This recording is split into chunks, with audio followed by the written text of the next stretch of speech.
Hello again, family and friends. This is Hadasha Shulamite. This is the middle of the week, and I'm so glad and happy to come to you once again with some encouraging words, some caution, so to speak. Um, always, I talk about us uniting, and I hope that most of you or all of you are just listening, and hopefully, it will inspire you. All right. In the meantime, please remember to like, share, and subscribe these videos. And thank you for those of you who have been doing so, who have been listening to my rhetoric. I appreciate you so much. Today, I want to ask, do we understand?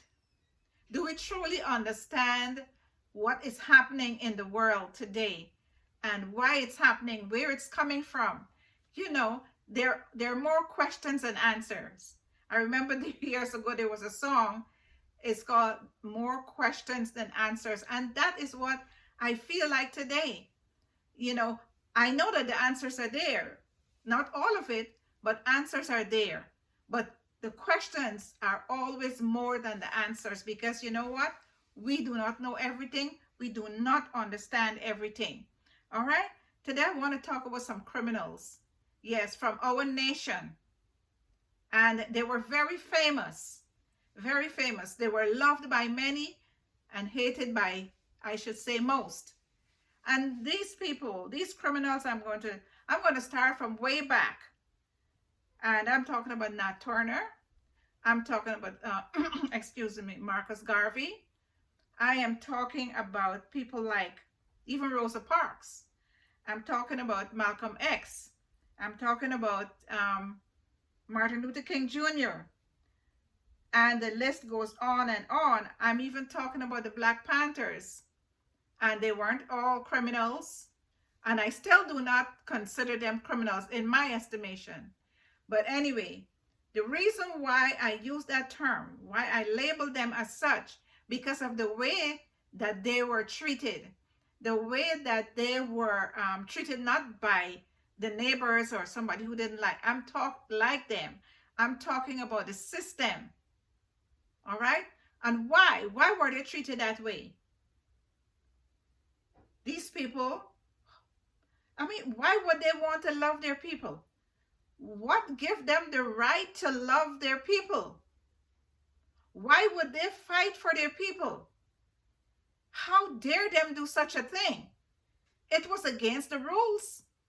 It was against the laws back in those days. It was against the laws of the land. And even now, I dare say, it's still breaking the rules when you decided that you are going to love your people. And I'm talking about melanated people. You are breaking the rules when you have decided that you will fight for your people, when you're going to love them, when you're going to try to find a way to bring your people together and be supportive of them, to help them, to elevate them, to teach them, and all this stuff that is good for them and would be good for the community and the country as a whole. But somewhere along the line, these people misunderstood the system. They misunderstood that this was a crime. And these things are still happening today. There are still criminals out there, at least so-called criminals, by those who feel that righteousness is a crime. All right? And this is something that we really need to think about, my dear friends and family. All of our people that have been assassinated or treated some kind of way, it is because they have been trying to do something for their own. They have been treated as criminals. They've been lynched and hanged and you name it, marginalized, brutalized, all of these things for doing what's right. And I want to tell you today that I am so, what's the word? I don't know, disillusioned by how our people, those of our people who are trying to do what's right, are marginalized, are treated like criminals. When the real criminals are set free. The real criminals are not treated. They're treated like, righteousness, as righteous, a righteous person, you know. And I have a list of some criminals, some true criminals. They may be organizations or individuals, all right? But these people have been doing evil. And I'm talking about white supremacists, KKK. I'm talking about organizations that have done harm, real crimes, and to think that it was not treated as a crime. But now today, I'm going to kind of leave some of that stuff out. But today, when our people are working so hard to help, to show the love that was neglected, was neglected to us for so many years. And now they're trying to do it. We are trying to come together as a people to unite so that we can make this country that we live in and that we love, we can make it a better place. Because if we do what's right, if we obey the laws of the land, if we obey the laws of God, then everybody wins. But there is this huge problem. Us trying to come together and to unite and to do what's right, it's treated as a hateful. You would think that, let's say, for example, your neighbors next door, they're terrible and they behave a certain way or whatever. They're your neighbors, but they're there, but it disturbs you. Wouldn't you be happy and thankful when it gets quiet and they started behaving nice and respectful and everything? Wouldn't you be happy? I would say yes. But in our case, it's like what J. Edgar Hoover said. The worst thing that can happen to America is for black people, so-called black people, to unite. Now, why is that? Why is it evil for us to unite and to love each other? Because, I'm getting ready to tell you, because the system that was set up was for us to hate each other. And that system is crumbling. And so everyone is pulling their hairs out of their heads. Those who do not appreciate unity and love and strength for people who is not like them, who do not look like them, people who they have hated for all their lives, for so many years. And like I always say this, they're always the exception to the rules. I am not saying that every single individual hates, but what I am saying is for us, melanated people, to love each other. We have gone through enough. Enough has been done to us. There is so much reason for us to unite, for us to come together, for us to uplift, encourage, and to help one another. Why is that so wrong? Why is that so wrong? Every time someone in our community decides that they are going to do something to uplift and to help us, they are branded as evil, as criminals, or what have the worst in society. And recently there is a certain individual who is incarcerated right now. I just saw a video of him talking about how he wants to help his people. Lo and behold, he is in prison. And yes, I don't want to hear that he did this and he did that, because what he has done, yes, I understand. I don't know this individual. I'm not a fan or anything like that. But you know what? He is still my brother. Okay?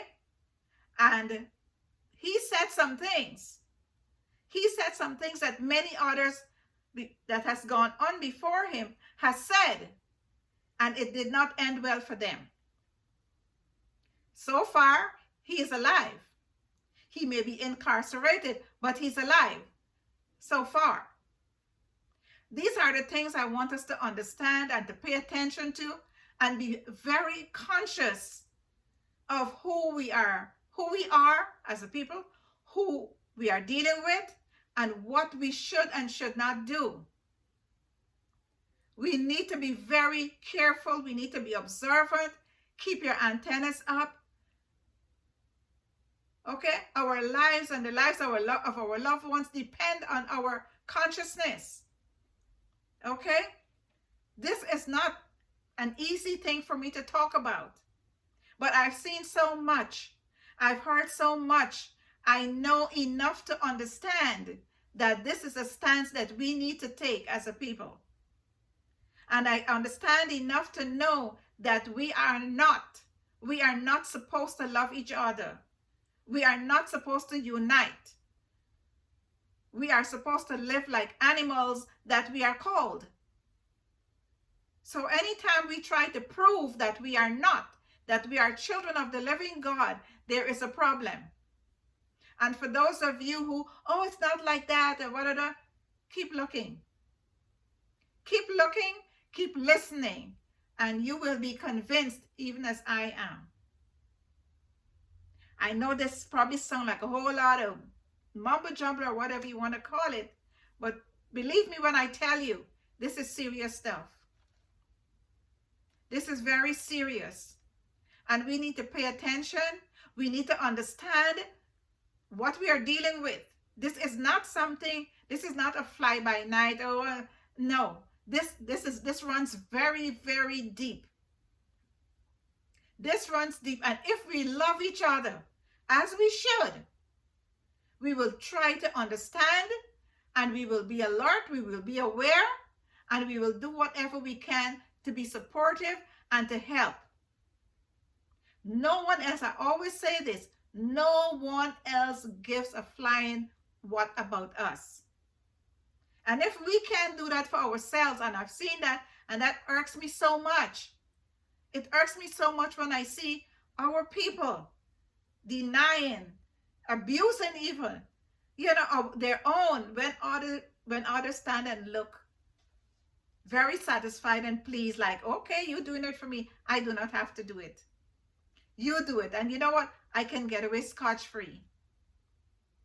I need us to think about these things, my dear friends and family. Understand that we are labeled, our people are labeled as criminals for doing what's right. The world, our world, has been turned upside down. But you know what? By God's grace, we can get it on the right side again. If we love, if we trust, okay?